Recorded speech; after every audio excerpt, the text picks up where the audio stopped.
Student life in the United States is an incredible experience, but there are a few things students should know about US college. US universities and all the campus life is very different that we can experience here in France. Attending college is like having a full-time job. Most university students in the US live on campus in dorms provided by the university.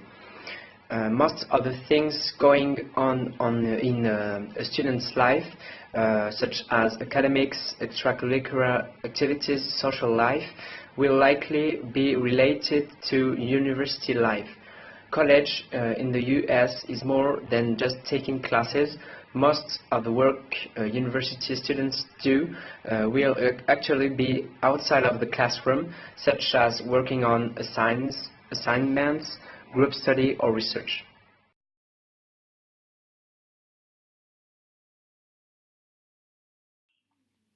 In the USA, classes at university can be similar to classes in France.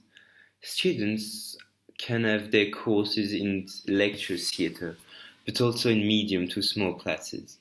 The big difference between classes in France and in the USA is that US students can be involved in seminar rooms. These classes are focused on discussion.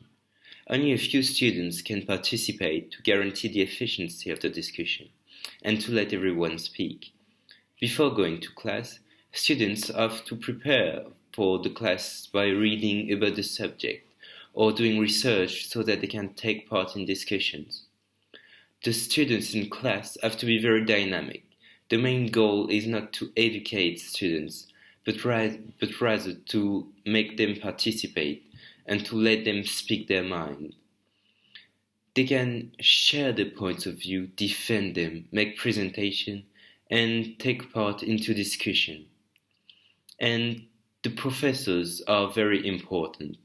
In a smaller course, it's a lot easier to forge meaningful relationships with professors. Some of the people you meet at university can be very important and influential mentors for your life. Education in the United States works with a specific grade system. These grades can include a midterm exam, assignments, tests or pop quiz, and a final exam. Participation also takes a great part of the final grade. In the United States, grades are attributed with letters and constitute the GPA, grade point average. Traditionally, the grades are A, B, C, D, and F, A being the highest and F denoting failure the lowest.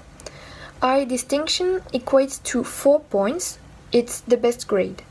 Distinction equates to 3 points, is above the average. Credit equates to 2 points, it's the average. Pass equates to 1 point, it's under the average. Near pass equates to 0.7 points. Fail equates to 0.3 points, and finally, withdrawn fail equates to 0 and corresponds to a blank page, for instance.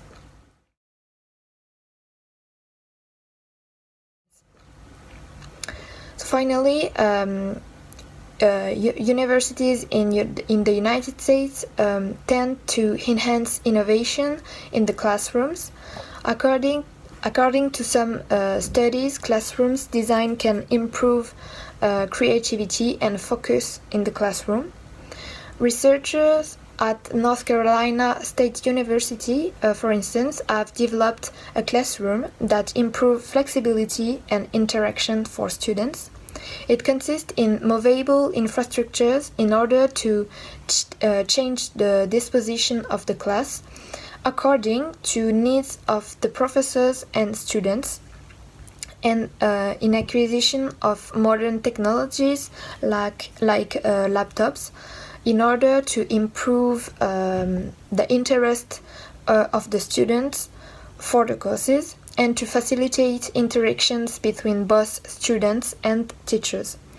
This classroom layout engages more students in class because they are more enthusiastic.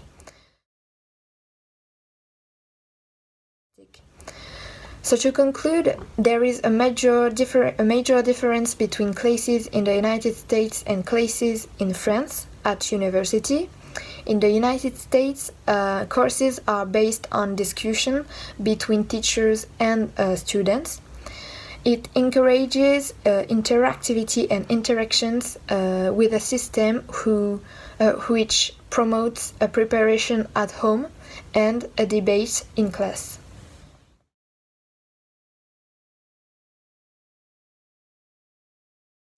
So I'm going to talk about clubs in university. In US university, extracurricular activities are very important. One thing I found very surprising about university life in the US is that it's not all about academics. It's not a requirement, but many students are very active on campus.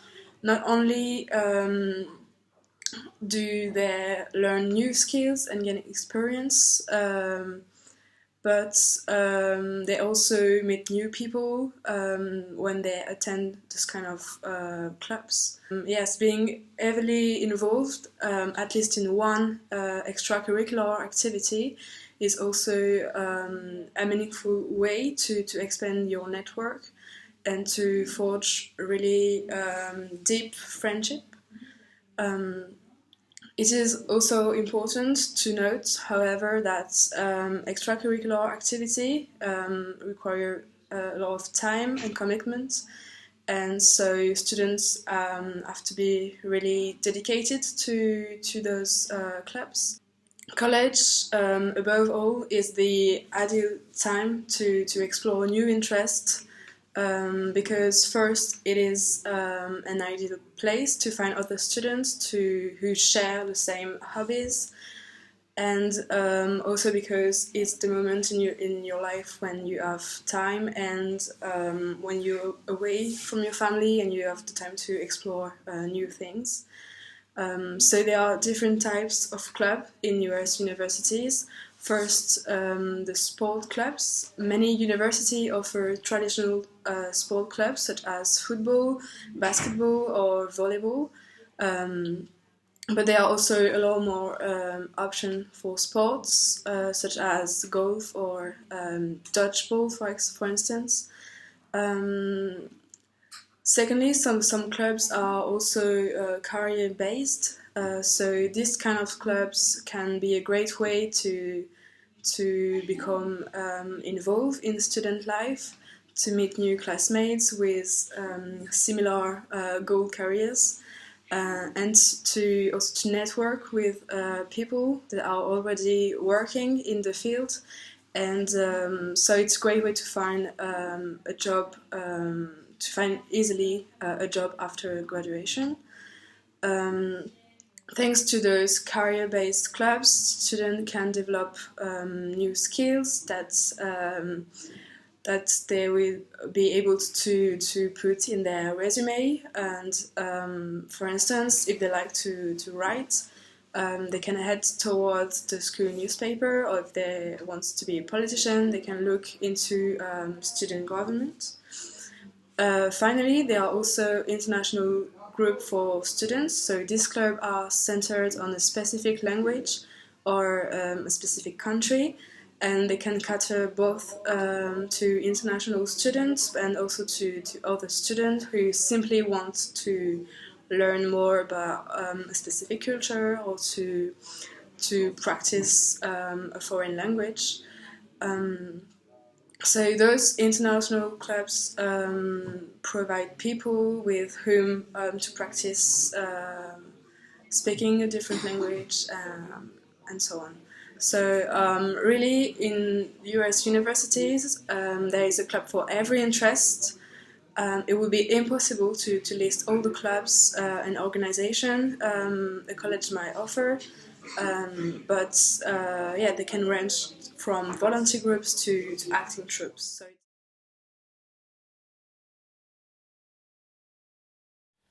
Right, I'm going to talk about electives in US university. One of the many benefits of college is that students have the flexibility to choose what they really want to learn. Electives are indeed courses that they can choose from all the disciplines offered by the university. Electives give also students the opportunity to explore new hobbies, to develop desirable career skills and abilities, and also to discover new interests. However, there are things students have to know to ensure that they can take electives that meet their personal goals, passions and degree needs. Students have, moreover, to take advantage of their interests and strengths. When you take, for example, a class that appeals to your interests and strengths, it typically contributes to a better learning experience.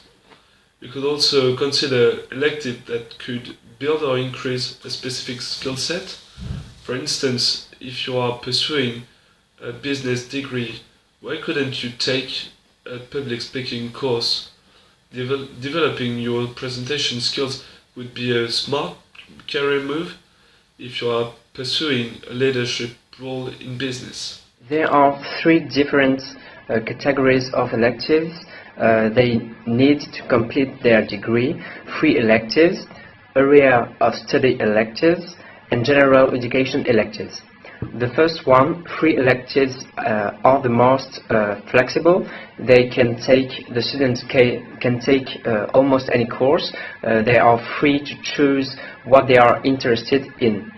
The second one is the area of study electives, which can enhance the students' selected field of study.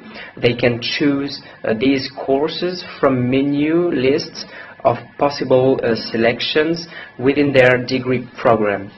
Then again, this is the opportunity to explore additional subjects and to develop a well-rounded general knowledge of their area of study.